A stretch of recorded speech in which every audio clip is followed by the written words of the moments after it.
Welcome back, Curious Minds, to another adventure here on the Deep Dive.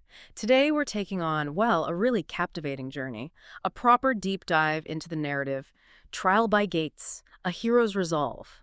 We're zoning in specifically on Episode 2, Battle with the Magical Gates. So we're joining our heroes, Jamshid and Bahram, right as they're facing these pretty intense magical trials. Exactly. And our mission really is to pull out the key insights, the nuggets of knowledge from this story. We want to get beyond just what happens. We want to understand the challenges, what's behind them, and maybe most importantly, what keeps these guys going, what fuels that resolve. We'll look at the trials, the surprising moments, the emotional weight of it all. Think of it like mapping out heroic determination. Yeah. Hopefully finding insights you can maybe use in your own life, your own quests. That's spot on. So the summary we have tells us Jamshid and Bahram face the second, third, and fourth gates. They also manage to escape a deceitful sorcerer, and there's this brief but really heartfelt reunion with Khorshid. It all just ramps up the intensity of the quest. So the plan is navigate gates 2 and 3, really dig into that reunion moment, and then tackle the fourth gate, which, fair warning, leaves us hanging a bit. Big cliffhanger. Yeah, so get ready. We're talking treacherous fairies, magical wolves, this really radiant reunion, and then this sorcerer who's always sort of looming in the background. Let's jump in. Okay, so we pick things up. They're deep in this enchanted forest. You can almost like feel the magic in the air, right? Jamshid and Bahram reach the second gate. It's described as this shimmering arch made of ice. But the challenge isn't just, getting through it physically. No, exactly. This gate, it's guarded by a fairy. Silverwing's very cunning. She doesn't fight them head on. Instead, she offers Jamshid these glittering illusions. Different choices, each one designed to lead him off the path. It's a test of judgment, really, not muscle. Absolutely, and that's such a key point, isn't it? Sometimes the biggest hurdles aren't, monsters to slay, but these subtle, shiny distractions trying to pull us away from what actually matters. Jamshid's jade amulet, it glows to guide him here. It's like that inner compass or maybe trusted advice that helps us tell the difference between real value and, well, fool's gold. It's a really strong lesson about making choices when things aren't quite what they seem. Right. And Bahram, always ready with a joke, even then, says something like, "This fairy thought I was the treasure." Helps break the tension, I guess. From there, they press on to the third gate, and this challenge feels very different, much more ferocious. Ferocious is the word. At Gate 3, a pack of magical wolves appears. Glowing eyes, the works, their howls just immediately spike the tension. And this time, Jamshid is in a direct fight. He's using his sword, the amulet's giving off this protective energy, but the danger feels really immediate. A wolf's claw actually catches his arm. Oof. Yeah, you can almost feel that. A close call. But thankfully, Nasim, their fairy guide, she flutters in, sprinkles some magical dust, heals the wound.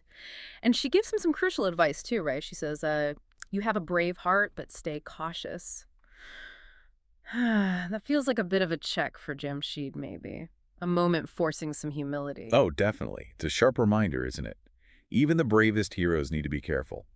And resilience isn't just about winning every fight. It's about getting through the setbacks and, importantly, knowing when you need help from your friends, your allies. What do you think that tells us about courage in these kinds of stories? That it's not about being bulletproof, maybe. It's more about being adaptable, knowing when to push, when to step back, heal, regroup, and that relying on allies isn't weak. It's actually smart. It's a strength. The scene ends with those wolves pulling back, but their eyes are still glinting, A reminder that the danger hasn't totally vanished. Right. And then comes a really significant shift. Deep in the forest, Jamshid finds this hidden glade. And guess who's there? Khorshid, just waiting for him. The narrative describes her as radiant, like she is the goal of his quest made real. Yeah, her eyes, described like stars, meet his. And she whispers something really profound. Each step brings you closer to me. It's simple, but it just captures everything he's been going through, right? They have this tender moment, their hands touch briefly. The story even says the forest kind of holds its breath. It's short, just a fleeting moment, but it's this deep connection. It reaffirms why he's doing all this. And that connection, even though it's so brief, it serves a really vital purpose in the story. Khorshid gives him a warning, too. 3 gates remain, and their guardians grow stronger. Vital info. And Jamshid, the hero, vows right back, "For you, I'll fight to the end." It's this powerful emotional anchor. It reminds him and us why he's pushing through all these trials. But just as it gets super emotional, Bahram, who's been keeping lookout, kind of bursts the bubble. He yells something like, "Hurry up, this forest's wearing me out," which, adds a touch of humor, grounds it a bit. Relatable even in a magic forest. Haha. Yeah, that sudden shift is important, though. The Yeah. reunion is cut short, almost immediately.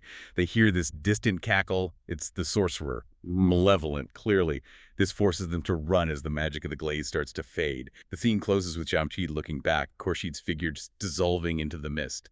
And that image that fuels his determination even more. This really intense connection, followed right away by a new threat. It just highlights how personal stakes drive everything. Okay, so just when you think maybe, just maybe, they get a breather, nope. The quest kicks into high gear. At the fourth gate, this one's a huge structure made of twisted vines. The shadowy sorcerer finally shows up directly. No illusions this time. His staff is crackling with dark magic, and he basically unleashes a storm. Wind, flying rocks, the whole deal. It's a full-on magical assault. And notice the escalation, right? From tricky deception with the fairy to the physical threat of the wolves, now to raw, direct magical power for the main antagonist. Jamshid fights back. Sword, the amulet's light pushing against the darkness. He actually forces the sorcerer back a step, which shows his own power is growing, his resolve is hardening, he's adapting to these bigger challenges. It's the storm, the chaos of it all. It has this awful side effect. It separates him from Barum. Barum just disappears into the swirling wind and dust. And then Nassim, the fairy guide, cries out, "Find Barum! Urgent! Desperate!" And that's where the episode leads us. A really tough cliffhanger. Jamshid is there, battered but still standing, the storm fading around him. The amulet's light is flickering like it's weakened. He's desperately looking for his friend, and all you hear is the sorcerer's laughter echoing. It's such a stark reminder. Even when you feel like you're making progress, bam, a new crisis hits. The whole focus can shift in an instant. Wow. Yeah, quite a journey through just those 3 gates. So let's recap quickly. Jamshid faced the cunning fairy at gate 2, then those fierce magical wolves at gate 3. He had that incredibly moving but way too short reunion with Khorshid, which was immediately followed by that direct, chaotic fight with the sorcerer at gate 4. And throughout all of this, like the story says, Jamshid's strength and heart were tested over and over. But the biggest thing, the critical new threat that changes everything right at the end, is Barum vanishing. That cliffhanger. It suddenly twists the quest, doesn't it? It's not just about reaching Khorshid anymore. Now he has to rescue his friend, too. Right. Adds a whole new layer of, well, urgency and stakes. So where does this leave Jamshid? The source itself asks these big questions. Could he rescue his friend and reach Khorshid, or would the sorcerer's storm destroy his dreams? Heavy stuff. And then it turns it around, poses a question directly to you, the listener. Would you risk your life for a friend like Jamshid? Yeah, it pulls us back to those bigger ideas, right? Heroism, friendship, loyalty, just sheer perseverance against the odds. So as you think about this deep dive, think about Jamshid's resolve.